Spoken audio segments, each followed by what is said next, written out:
Assalamu alaikum everyone. I am Dr. Wajid Shabir with another video on ECG. This is the ECG which we are going to discuss today.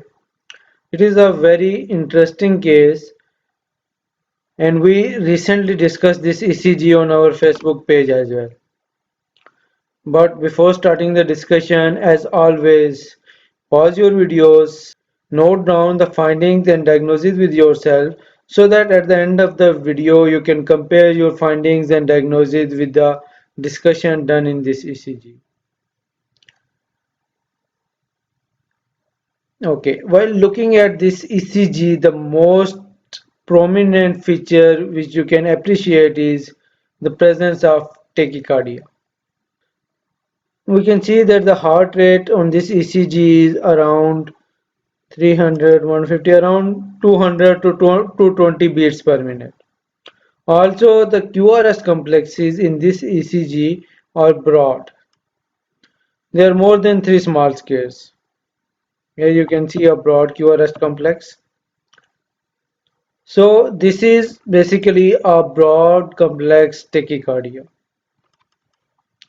Now, next step on interpretation of an ECG with broad complex tachycardia is to appreciate whether it is a regular broad complex tachycardia or irregular broad complex tachycardia.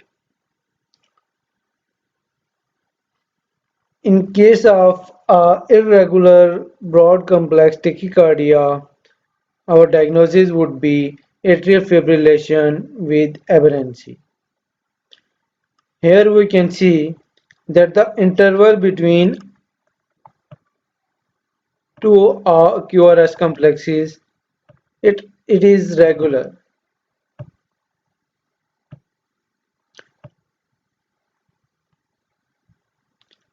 So this is basically a regular broad complex tachycardia. Now, what are the differential diagnoses of broad complex regular tachycardia? Firstly, it could be supraventricular tachycardia with aberrancy. Aberrancy means that there is a supraventricular tachycardia with either left bundle branch block, right bundle branch block, or interventricular conduction delay.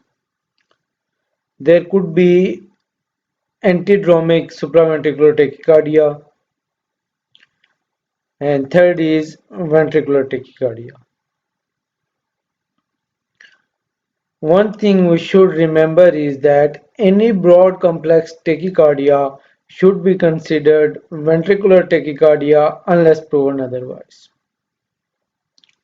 So, how do we differentiate between ventricular tachycardia and SVT with aberrancy or antidromic supraventricular tachycardia?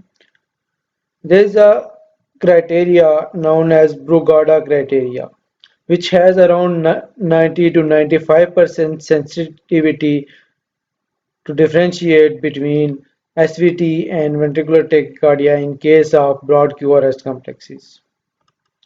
So let's look at the Brugada criteria.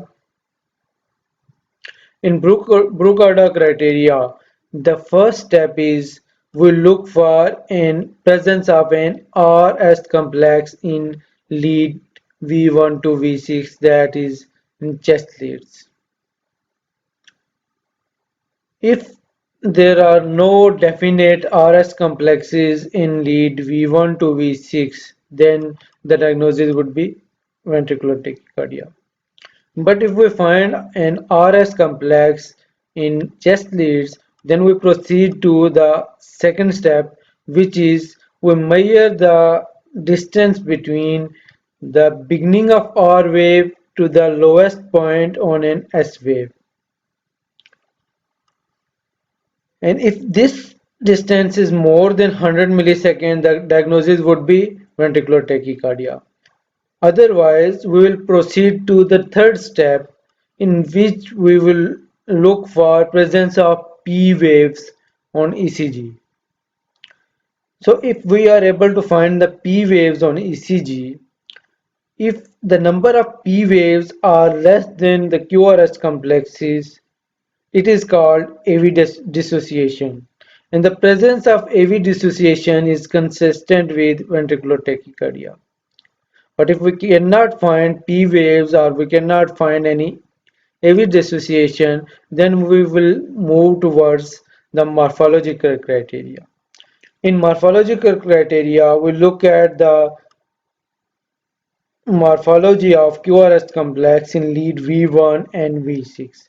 If they are typical, if there is a typical morphology consistent with right bundle branch block or left bundle branch block, it will rule out presence of ventricular tachycardia.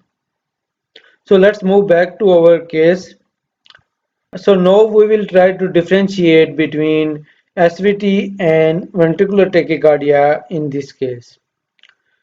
So as I told you that the first step in differentiating between SVT and ventricular tachycardia as per Brugada criteria is to look for presence of a definite RS complex in chest lead. Here in chest leads we can see that there are negative QRS complexes. We can see that there are QRS complexes with which are directed downwards. And we cannot find a definite RS pattern. We cannot find a pattern like this in any of the chest leads. The presence of these type of negative QRS complexes is called negative concordance.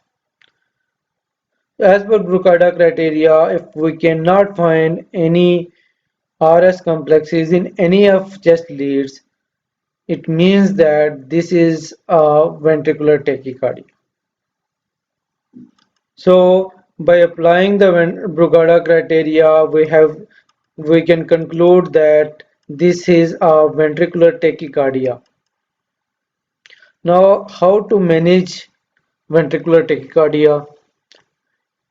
If the patient is hemodynamically unstable, means that the patient has a systolic blood pressure of less than 90, patient with active chest pain, patient with altered sensorium, and patients who are in pulmonary edema and they show this type of ECG, we should go for urgent cardioversion.